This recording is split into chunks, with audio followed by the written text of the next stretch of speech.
From A&E, this is Biography.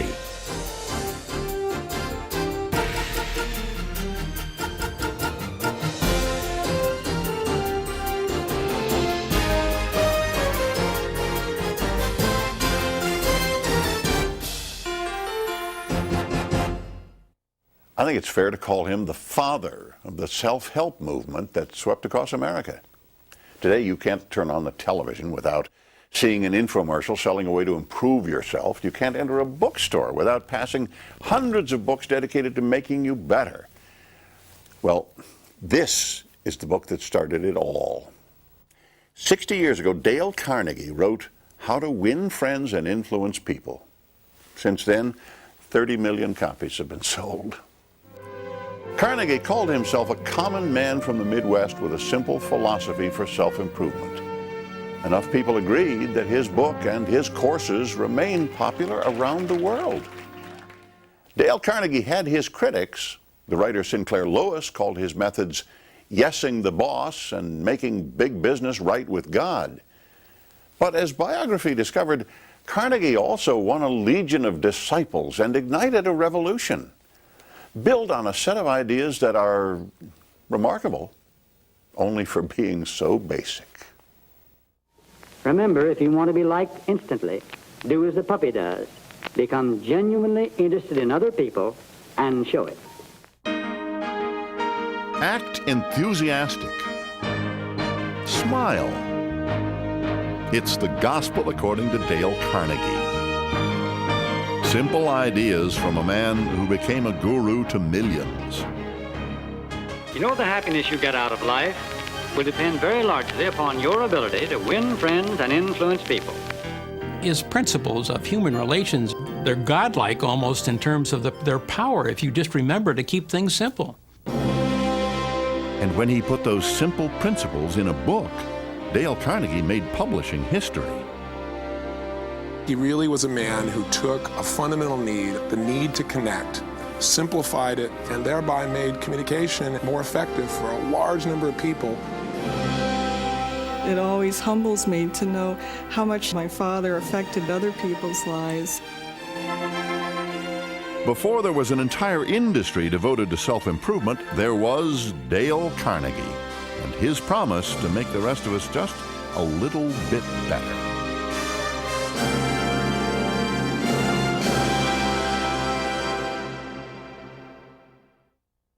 Stacy Kessler. It's graduation night for another batch of Dale Carnegie students.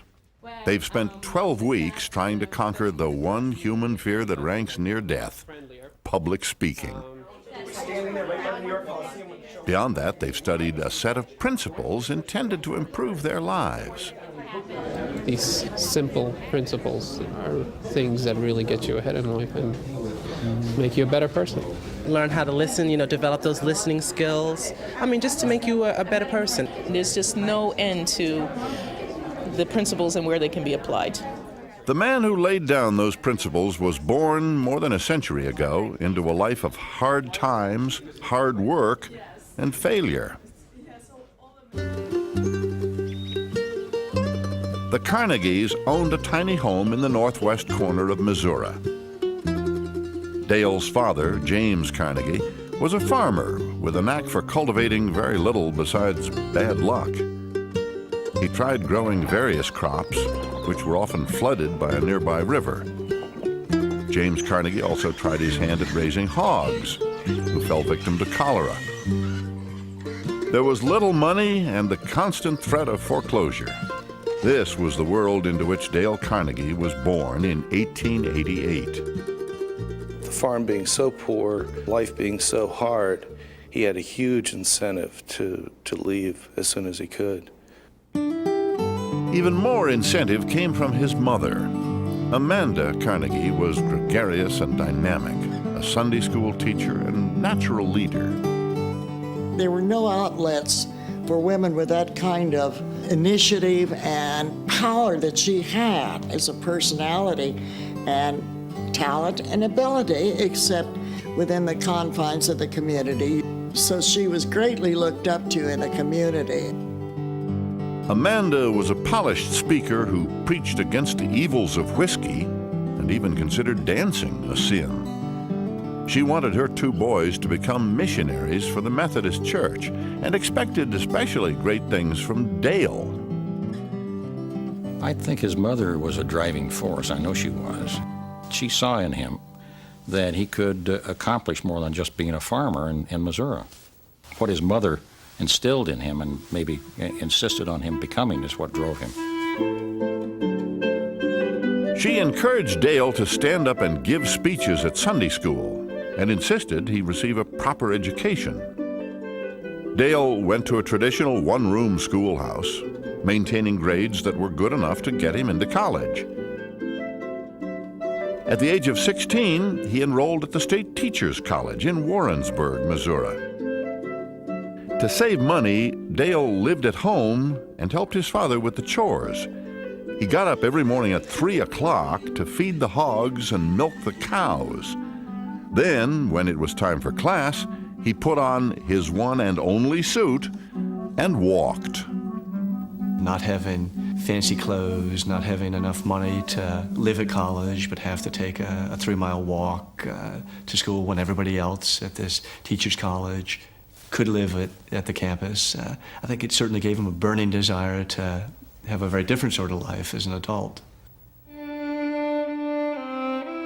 But there was no obvious outlet for that burning desire.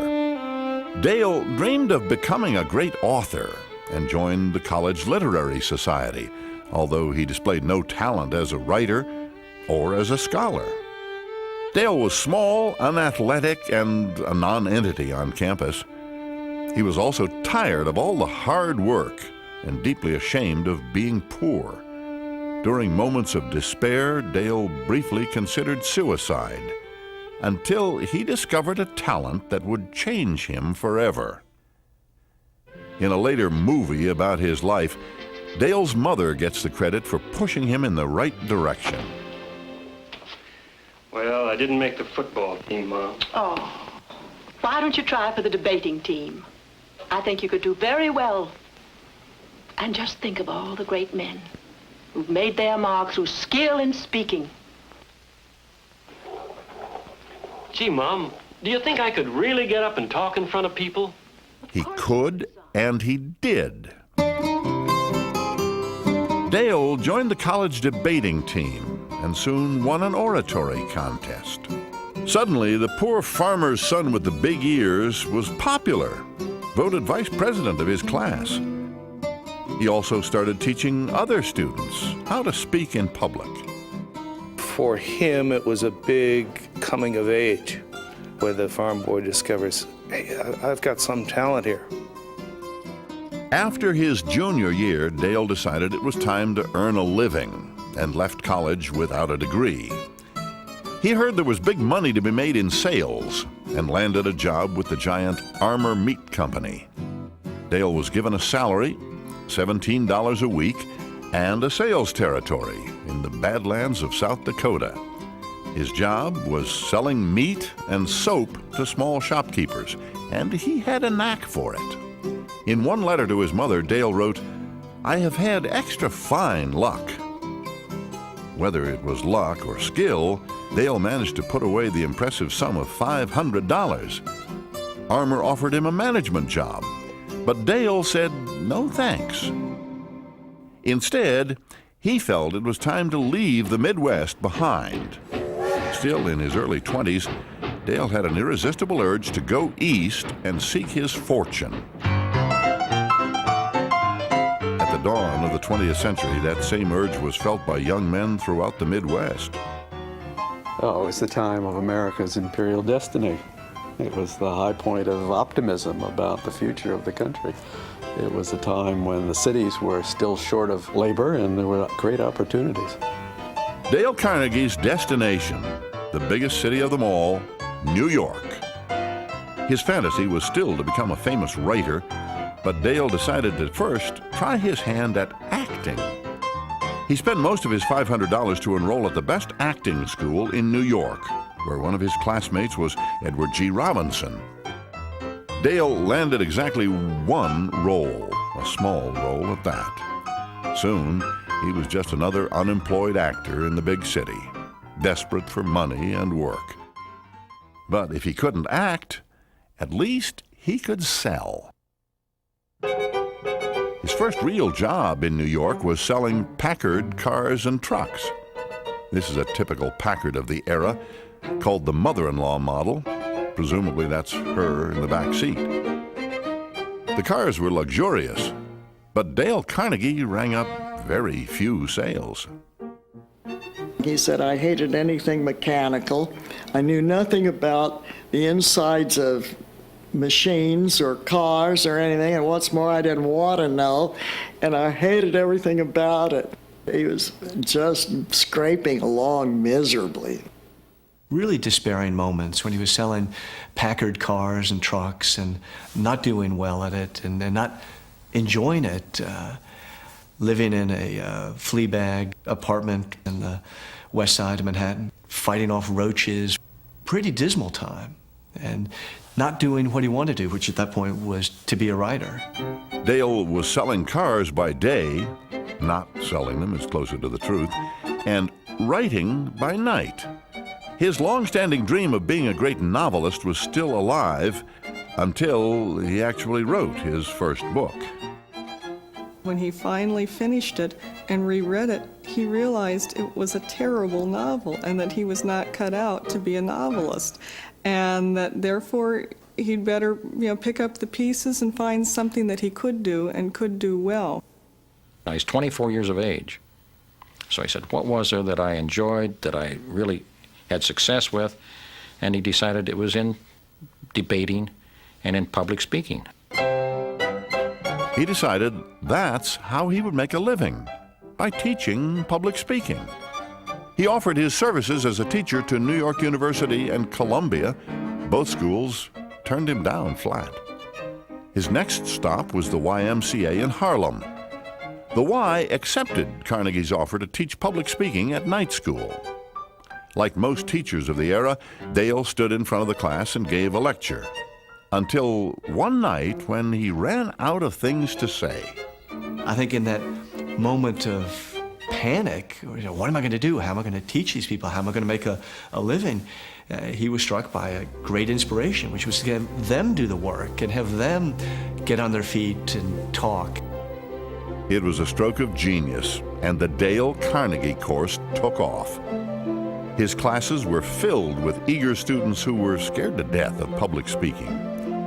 Just like at college, Carnegie was once again doing what he did best, teaching and inspiring. Dale Carnegie was transformed in the classroom. He just knew instinctively the right thing to do and say to bring people out, and that he was charismatic. He was charismatic in the classroom, and that was what he lived for. Anyone who's been around in those days will tell you that he just had this deep love for people, this deep caring, and you can't fake that. I think people sense that. I think that was a big part of his success. And the other thing is vision and some commitment. He had a passion for what he was doing. He loved it. He was driven by it. It was his life's work. It wasn't a business for him. It was a mission for him. Fulfilling that mission would soon make Dale Carnegie wealthy, popular, and one of the most famous men in the country.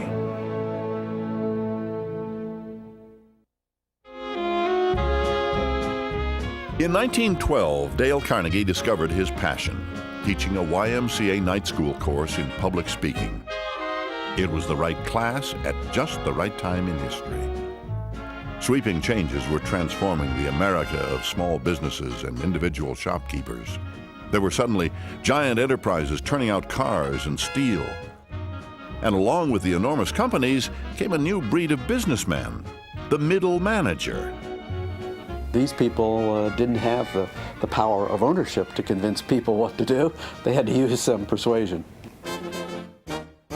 Carnegie felt success in business required more than just competence, that the ability to communicate was crucial. And he was available to teach the skills that could help someone in middle management rise to upper management.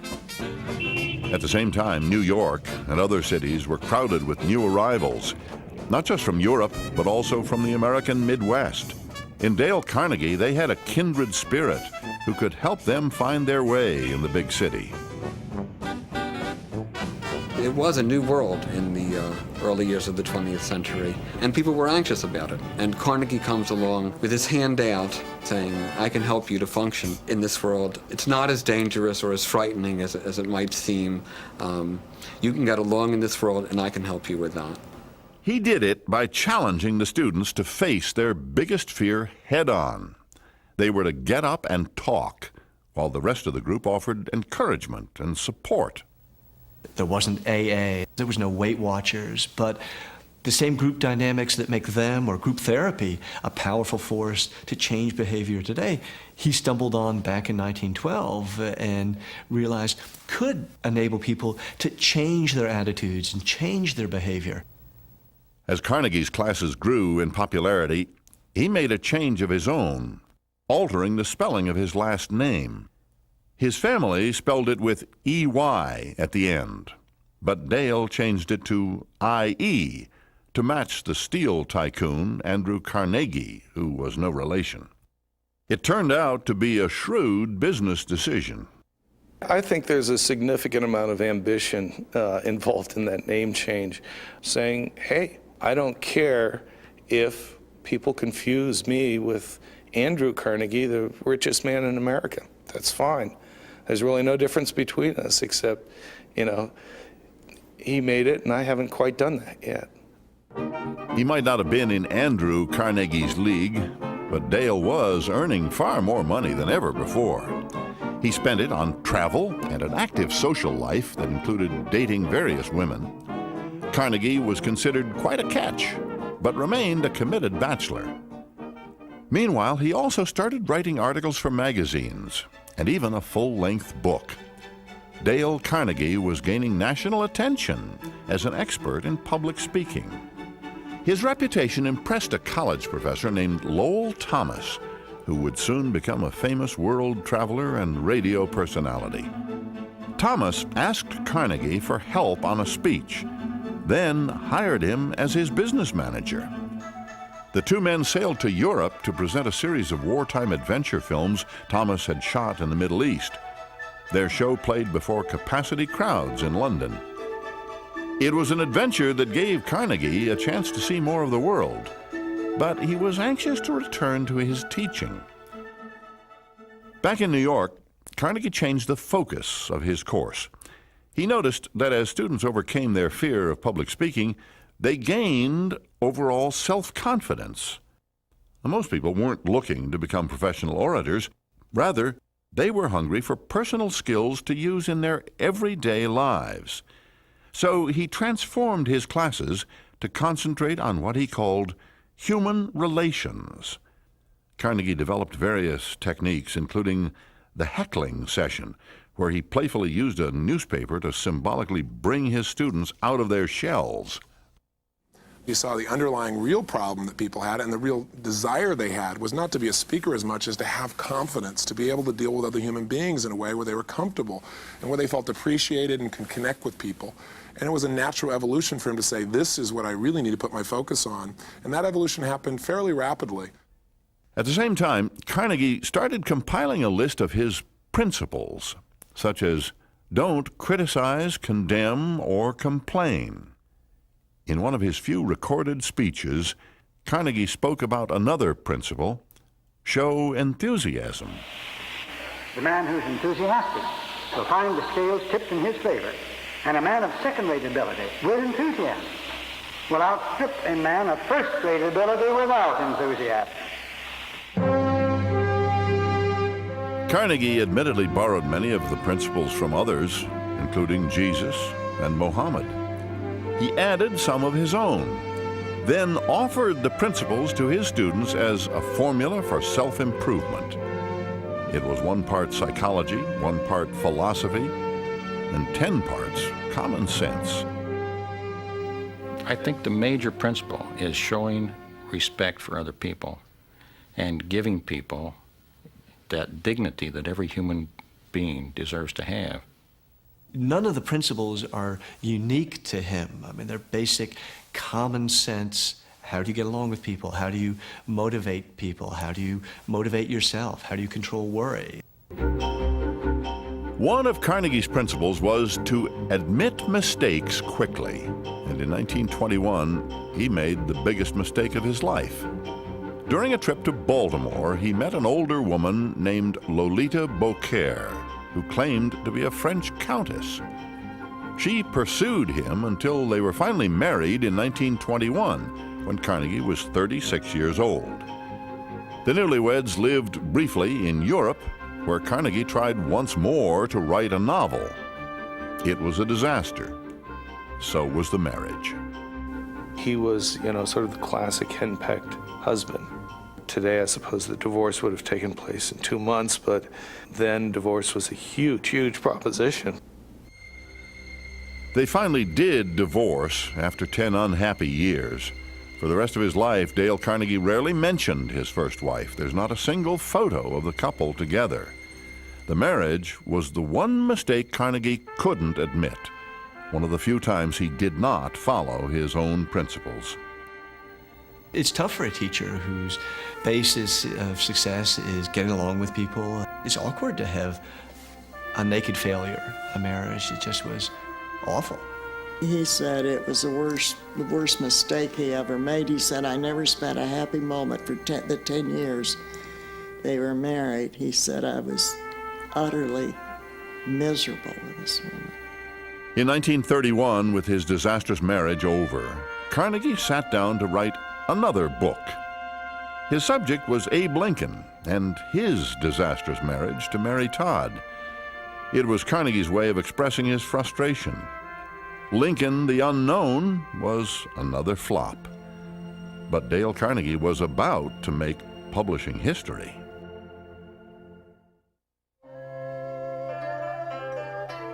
In 1932, Dale Carnegie was 43 years old and determined to make a fresh start. With his first marriage behind him, he took time off for a trip to the Far East. In China, he witnessed poverty unlike anything he had seen before, even in the bleakest days of his Missouri childhood. Carnegie shot these home movies so he would never forget how fortunate he was to be an American.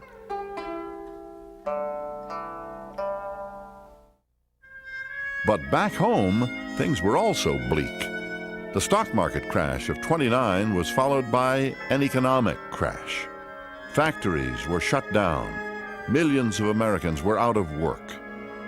But for Dale Carnegie, business was better than ever. What he was doing was appealing to people who were trying to differentiate themselves from others with these additional skills that would protect them from being laid off. One of Carnegie's students who had a job was Leon Shimkin, an executive at the tiny publishing firm of Simon & Schuster. Shimkin fell in love with Carnegie's class and his principles and tried to convince him to write a book. Carnegie resisted, but then started putting together some notes. Well, one reason that he wrote it was that there was such a dearth of material around to teach people how to get along with each other, which he found amazing. This is the most important skill that you could learn, and yet we didn't have any manuals for it. This is Dale Carnegie's actual first draft for his new book. He was going to call one section, 5 Ways to Make People Like You. Then thought of another way and changed it to 6. Carnegie finished his book late in 1936, then came up with a title, How to Win Friends and Influence People.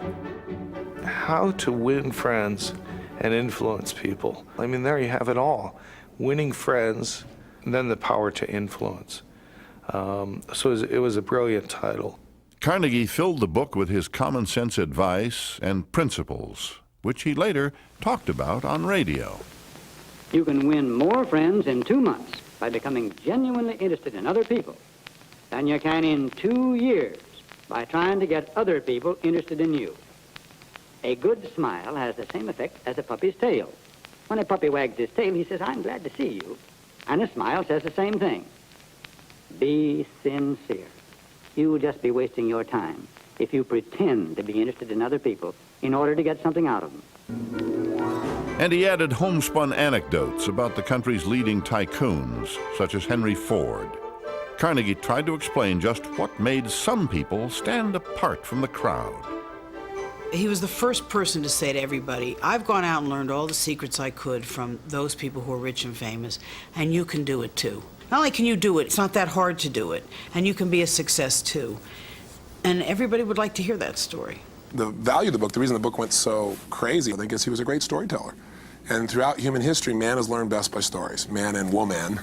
And I think he was really good at that. He took those complex ideas, made them simple by phrasing them simple, by putting them in common sense, but putting them in a series of stories that tended to inspire people to apply what they learned. Simon & Schuster had modest expectations. They printed just 5,000 copies. Then Leon Shimkin came up with an idea. They would sell the book to graduates of Dale Carnegie's seminars. People who had experienced the course, the book was a great vehicle for them to share with friends and colleagues and say, wow, you know the course I told you about that I was so excited about that I said did such great things for me? Well, here, you can read about it. And everyone did want to read about it.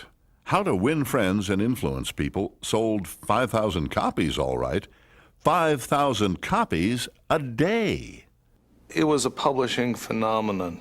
It was as if the publisher had offered the public an article of faith, and suddenly everyone had to read it. Everyone had to own it. It was an incredible explosion instantly, and it basically never stopped. It was a huge explosion. It stayed in hardcover and as a bestseller for years. The book moved right to the top of the bestseller list and remained on the list for 10 years. Dale Carnegie had struck just the right chord among ordinary working men and women. But if How to Win Friends was the best-loved book in America, it was also the most hated by reviewers. Most of them ignored Carnegie's principle of don't criticize. The writer James Thurber wrote an acidic review. It was one of many. The book was called manipulative and simplistic, just like its author and its readers. The sophisticated people looked down their noses at it. I don't know whether they even read it or not, but they implied that only morons would read it in the first place. But somehow the attitude didn't spread to the public at large, the book-buying public. And they were the ones who bought the book and gave it its popularity, and it kept on selling. Not just in the United States. The book was translated into more than 30 languages and became a bestseller around the world. Dale Carnegie and his book were the subject of cartoons and lampoons. The phrase, how to win friends and influence people, became part of the English language. Another author even wrote a full-length parody called How to Lose Friends and Alienate People. One of its chapters, How to Make People Dislike You Instantly. Dale Carnegie claimed to be the most surprised man in the world. He was famous and as rich as some of the people he wrote about, although the sudden wealth apparently made him uncomfortable. The first royalty check was for an astounding $90,000, equivalent to almost $1 million today. And he just left it on his desk for a few days until his secretary prodded him and said, "Are you going to deposit this?" I think it was an ambivalence about this money. There was much more money to come. Carnegie had a syndicated column that appeared in more than 70 newspapers, and his own radio program heard throughout the country. Each week, Carnegie cheerfully dispensed his blueprint for success. Hello, everybody. You know the happiness you get out of life, and to a large extent the size of your income, will depend very largely upon your ability to win friends and influence people. Become genuinely and actively interested in other people and show it. Even after he shot to fame, Carnegie continued to live in the same modest house in Queens and took the subway into Manhattan. When I would go with him on walks, he knew the policeman, he knew what his name was. Every person that he met in the park that were walking, he would say hello to them, he'd call them by name. He just practiced all the principles. One of those principles is express honest, sincere appreciation. So Carnegie made sure to thank his mother. "I am very grateful for all you did for me as a child." Carnegie also took every opportunity to visit his parents back home in Missouri. The farmer's son had made it in the big time, not as a missionary for the church, but as a missionary to millions of readers. At the age of 50, he was one of the most famous men in the country and one of the most eligible bachelors. That was about to change. In 1937, Dale Carnegie was a best-selling author and a genuine star. He could fill a giant concert hall with people eager to hear his wisdom.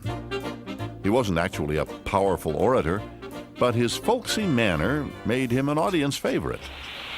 There's a deep, gnawing human hunger that is rarely gratified. The deepest principle in human nature is the craving to be appreciated. Dale Carnegie was certainly appreciated by millions of readers around the world who kept his book on the bestseller list. As the royalties poured in, Carnegie took time for a vacation in Japan. It's largely a pleasure trip, a matter of education and recreation. Of course, I have a daily newspaper column, and naturally I'll write some of my experiences and reactions in the column. What do you think about the Japanese people, about their courtesy and their manners? Well, I'll say this, they're the most courteous people I think I've ever met in my life. I think the average American could learn considerable from the Japanese when it comes to courtesy. Of course, just a few years later, the Japanese put courtesy aside and bombed Pearl Harbor. Back home, Dale Carnegie's course was spreading across America, and he was considered the country's foremost expert on human relations. Reporters sought his opinion on just about everything, from the pursuit of happiness to the quality of public schools and the prospects for Adolf Hitler benefiting from how to win friends and influence people. Because he was so trusted, Carnegie was also in demand to endorse products. That first year and a half after How to Win Friends was published and it took off, Dale Carnegie's life changed at that moment because he became a personality overnight, and he was on demand to speak here and to appear there. And he said it was the worst 18 months of my life because it distracted him. One of his speaking tours took Carnegie to Tulsa, Oklahoma, where he met a woman who had graduated from his course. Like him, Dorothy Vanderpool had been married and divorced. She was 24 years younger, but they hit it off instantly. He knew so many really eligible women. He could have married anyone at that time because he was very much sought after socially. And he had traveled a good deal, and he met lovely women all the time. But it was Dorothy he wanted. Carnegie invited her to come work for him in New York. He also invited her to be his wife. In November of 1944, Dale and Dorothy were married in Tulsa. The Carnegies immediately became a team. She took care of the business. He focused on teaching. And he was brilliant. I remember particularly one instance where there was a lady and a woman in the class who was extremely shy. She got so wrought up she burst into tears and had to leave the room. But he made a point of talking to her at the class break in such a way that she came back and performed like a veteran. The Carnegie reputation attracted some students who went on to later fame. Auto executive Lee Iacocca took the course, as did the legendary investor Warren Buffett and Tom Monahan, founder of Domino's Pizza. Another student was John Emery, who signed up in 1948. He was driving a truck for his father's small shipping company. Dale Carnegie arrived at a stage of my life when I needed him on a lot of fronts. I was struggling to move forward, get out of my truck driver role, try to become a salesman, try to improve my life, if you will. Emery eventually became CEO of Emery Air Freight. He turned it into a business with revenues of more than $1 billion. He maintains part of the credit belongs to Dale Carnegie. It improved my ability to express myself, to feel like I was getting across to another person. I was getting an opportunity to make them feel better about themselves as well. Yeah, I'd say it definitely changed my life. Major corporations started sending their managers to Carnegie's seminars, and Dale and Dorothy set up a national network of licensed instructors. They also produced a promotional film to attract even more students. And within 4 months, 4 small months after signing up for the Dale Carnegie course, I received a promotion. And 12 months after that, I was promoted to zone sales manager of the Burroughs Corporation. There is very little film of Dale Carnegie actually teaching his course, but in 1947 he did appear in a comedy called Jiggs and Maggie in Society. May I give you one little bit of advice, please? When you're talking to somebody, why not let the other person finish what he's saying? I know. I do it all the time. Well, maybe you ought to take the course instead of Mr. Jiggs. Mr. Carnegie, I didn't come here to be insulted. And it's for that... Dale Carnegie, the frustrated actor, had finally landed a major part, playing Dale Carnegie. Temper, temper, temper. The producer of that film said to Dale Carnegie, "You're the best actor I have. You take the least amount of direction and you do exactly what you're supposed to do." And Dale Carnegie said, "That's because I'm just playing myself. I'm not acting. That is me. That's what I do." I'll see you at 10 in the morning, Mr. Jiggs. We'll be there. Yes, Mr. Carnegie. You might have made a few friends, but you didn't influence any people here tonight. At the time of his movie debut, Dale Carnegie was 59 years old. He was about to land another major role as a father.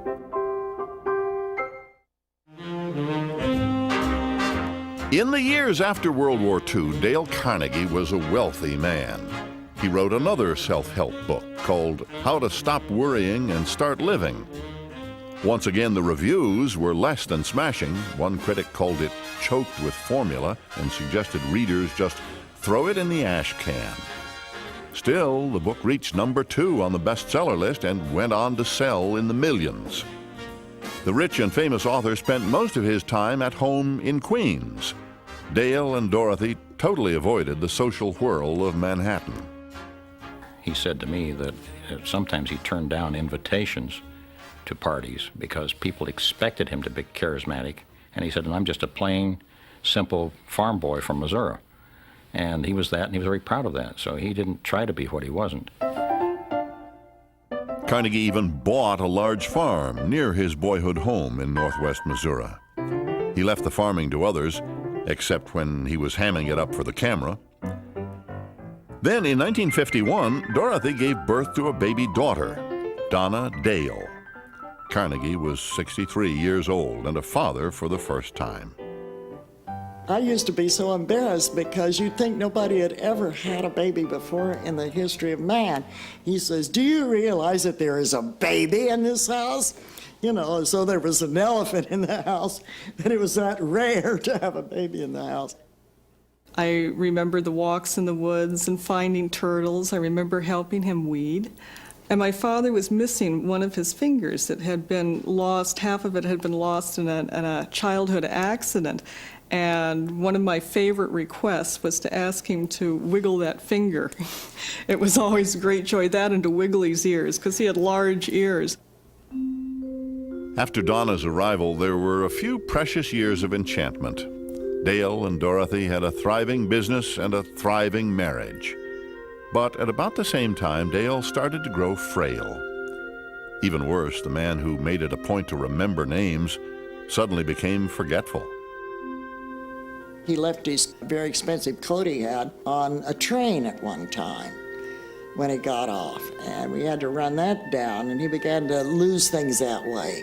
I don't think they even had a name for it then, and it was generally thought to be premature senility. In fact, Dale Carnegie had Alzheimer's disease. He could be lucid one moment, disoriented the next. At the time, doctors wrote it off to hardening of the arteries.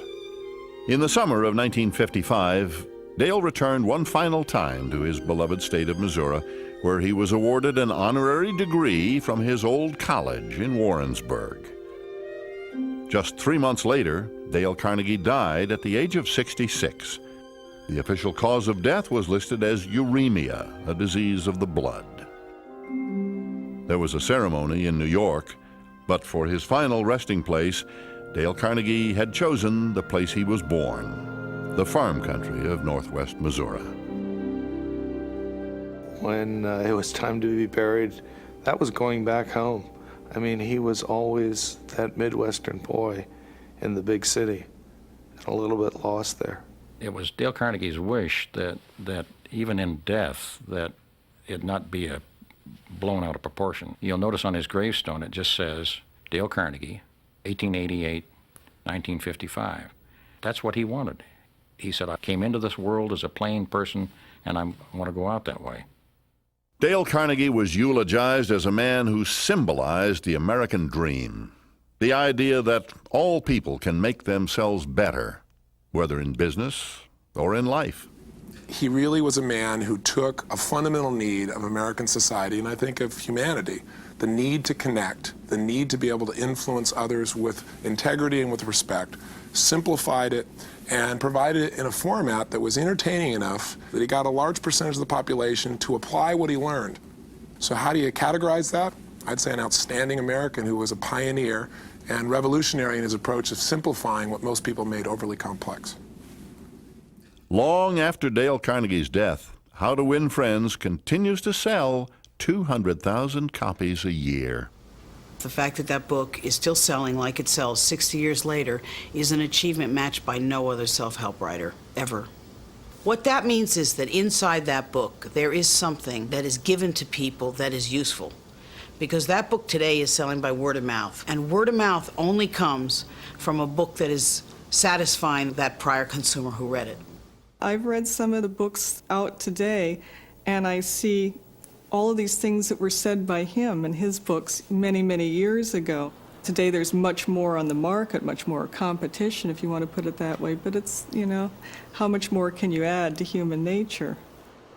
There was a Duke of York. He had 10,000 men. He marched them up the hill and marched them down again. After his death, Dale Carnegie training became more popular than ever. Dorothy expanded the business into 70 other countries. From the time Dale Carnegie started teaching night school in 1912, more than 4 million people have taken his course, and his simple principles still resonate among young men and women who weren't yet born when he died in 1955. Tonight in New York City or San Francisco or Tel Aviv, there will be people in a Dale Carnegie course struggling with their own concerns, their own fears, their own goals, ambitions, and that course will help them to make a little progress towards what's important for themselves. In a way, he's a genius of common sense. That's why he's still read today. That's why he still has fans today. That's why people still take all of those Dale Carnegie courses today. He never really goes out of style. I know how deeply my father affected my life, but it always humbles me to know how much he affected other people's lives. He still is a part of our culture, and people are still benefiting from the legacy that he left. Dale Carnegie's ideas have been integrated into a popular piece of computer software. It's a long, long way from night school at the Harlem YMCA. But whatever the format, his principles haven't changed at all. He was certain a few simple ideas would work for anyone, just as they worked for him. He believed in everything that he said. I remember in the mornings when my grandmother would come into the room, he would raise his orange juice glass and toast to her and say, "Good morning, Victoria," have a wonderful smile on his face.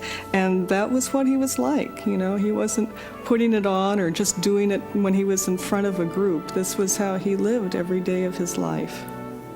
Dale Carnegie liked to call himself an average man, but he was filled with ambition and blessed with talent, including a unique understanding of human nature.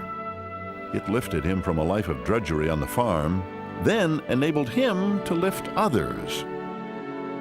While he was alive, Dale Carnegie won friends. To this day, he continues to influence people around the world. Remember, if you want to be liked instantly, do as the puppy does. Become genuinely interested in other people and show it. The company Dale Carnegie founded remains a family business run by his widow, son-in-law, a handful of relatives. Profits aren't revealed, but it seems little question that the business is thriving. Each year, the Dale Carnegie course attracts 130,000 students throughout the world. Sometime around the turn of the century, the company will reach a remarkable milestone, the 5 millionth graduate, since Dale Carnegie started winning friends back in 1912.